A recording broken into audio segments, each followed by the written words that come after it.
Alright, I'm here with my bike, day number 2, or well, day number, I don't know, like, probably 10.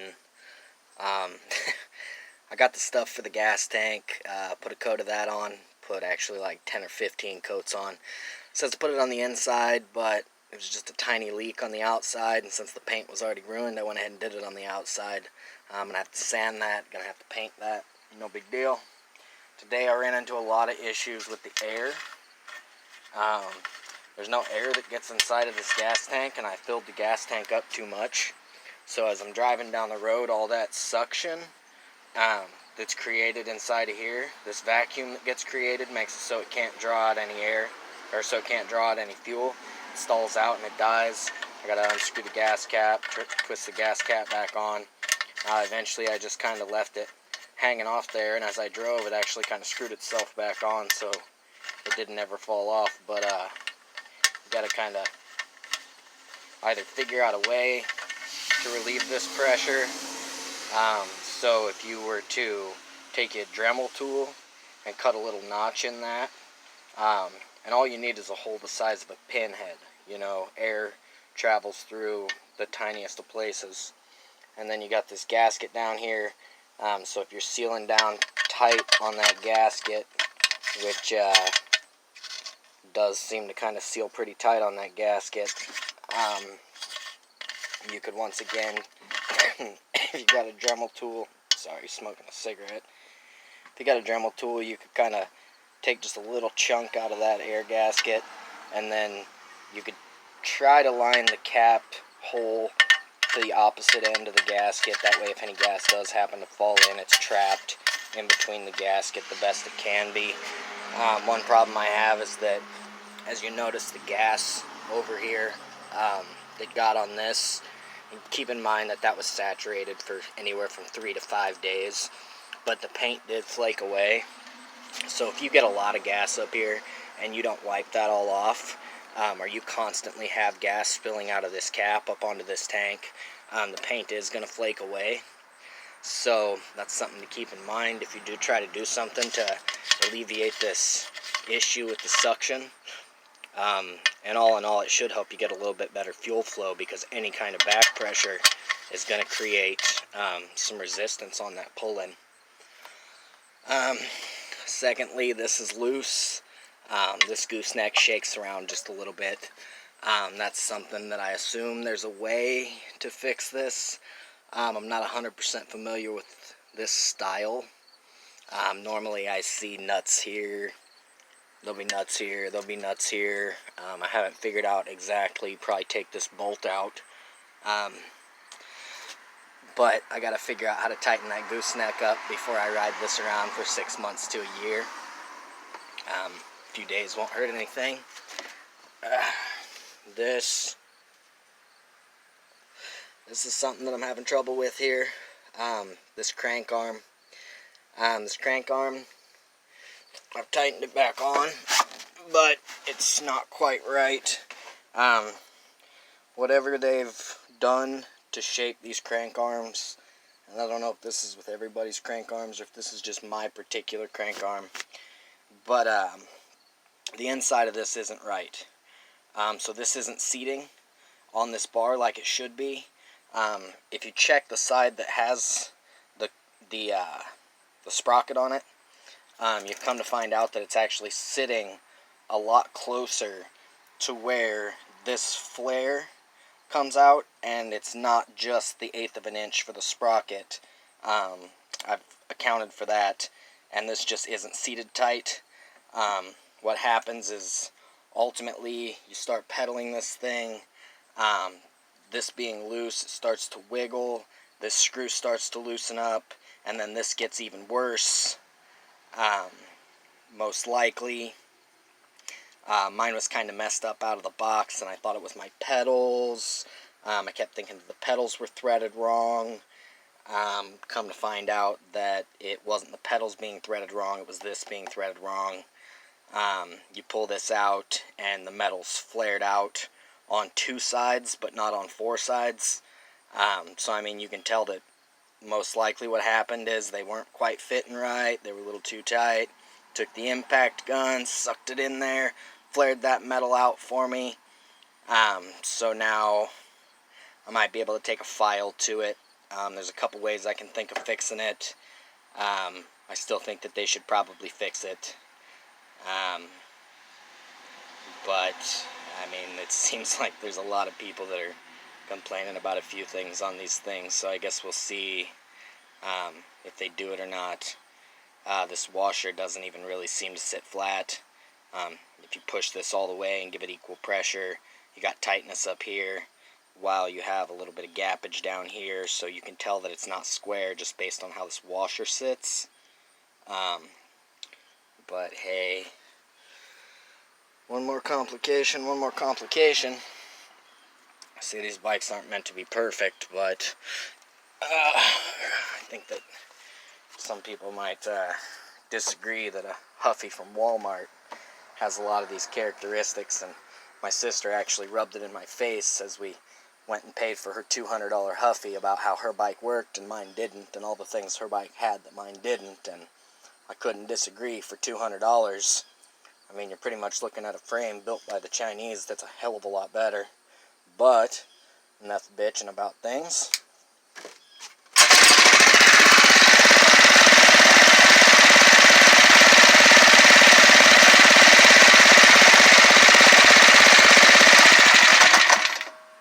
That thumping's because I'm sitting on my deck.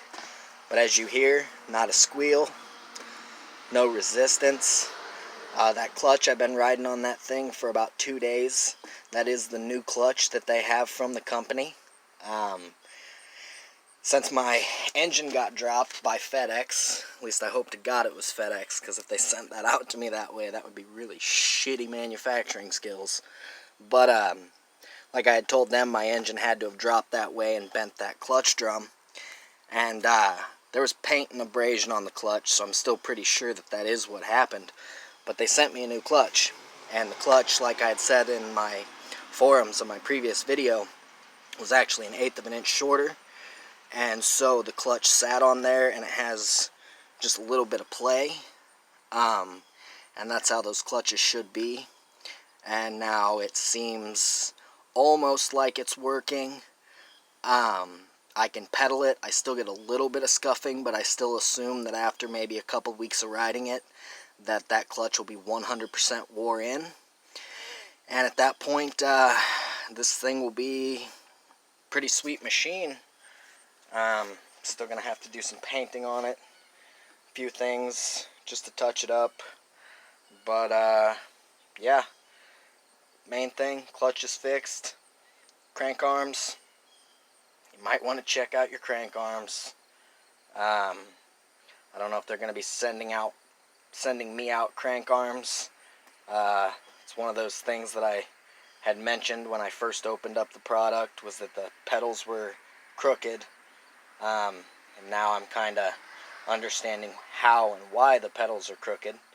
But since I had such a delay on that whole gas tank leak, gone a few days here now, still nowhere near a year, and I guess that's a manufacturer defect, and a manufacturer defect.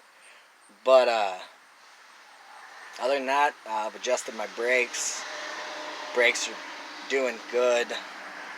Wheels doing good. Sprocket doing good. I tightened my chain. Adjusted the pulley, idler pulley, I think it's called. Chain idler pulley. That's doing good.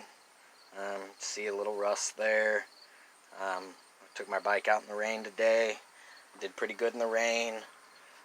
Still gonna need to hit it with some paint on a few things, but no big deal. I did finally, in my previous video, I had complained about this bent clip. I loosened this wheel up, I loosened this clip up. I got plenty of slack here in my chain. I got that fixed before it came apart, pretty sure. Something else I did, I cut this, because if you haven't noticed, it goes all the way up here. So I cut it down to here, put a dab of that stuff they gave me for the fuel tank, put a dab of that on this so I can cover up those wires, and I'll keep coating that to act like a ferro, which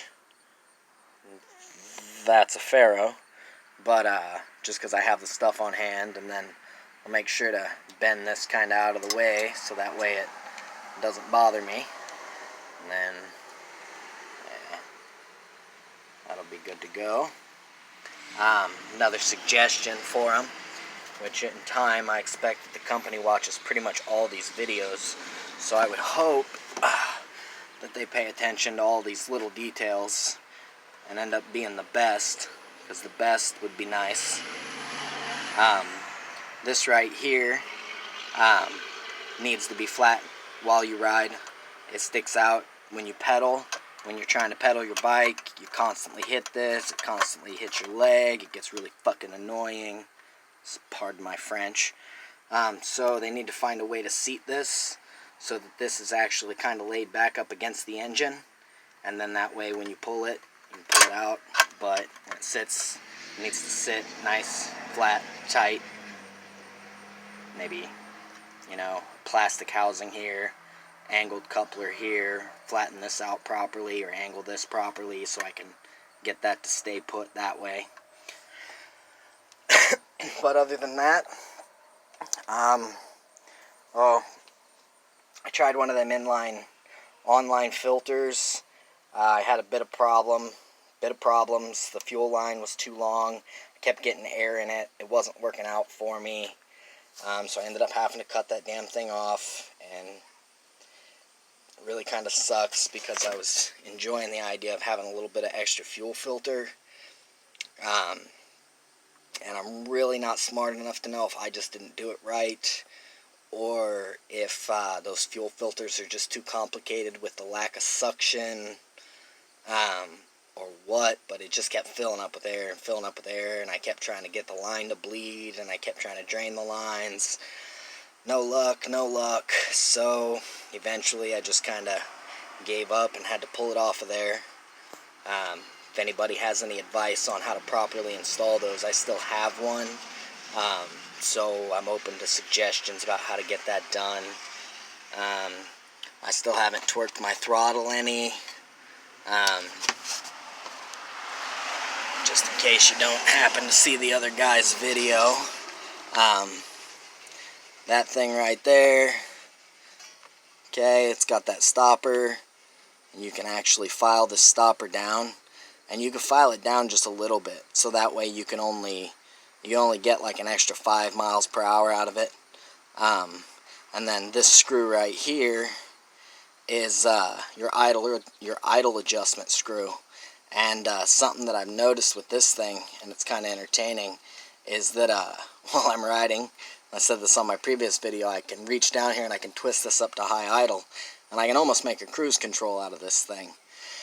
Now, it's probably not suggested, but people have complained to me a little bit, and I've noticed that this throttle is hard to twist. I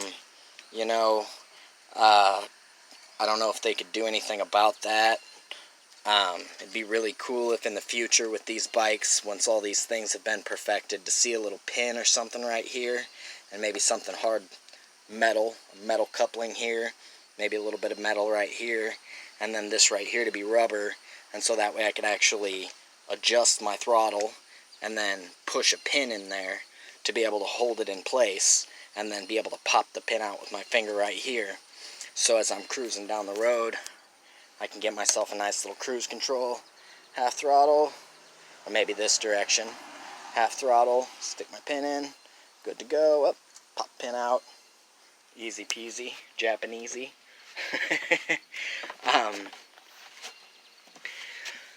So yeah, other than that, I'm digging the bike, really liking the rides.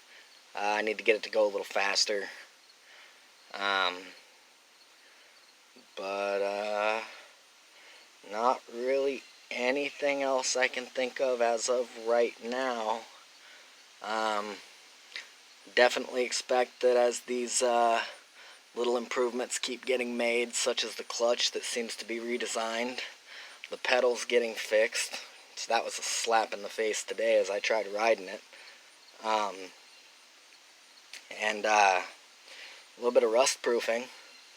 That one kid had the complaint about his crack. He had a crack right here. I'm still trying to break this thing. I haven't been able to break it yet. I've been dropping it off some things that aren't super high, only like 12 inches. But I'm going to try to get out somewhere where I can drop it off 2 to 4 feet, solid, concrete to concrete. I really want to see if I can break this. I think his was a fluke, but we'll find out. Alright, I'll talk to you guys later. Thanks.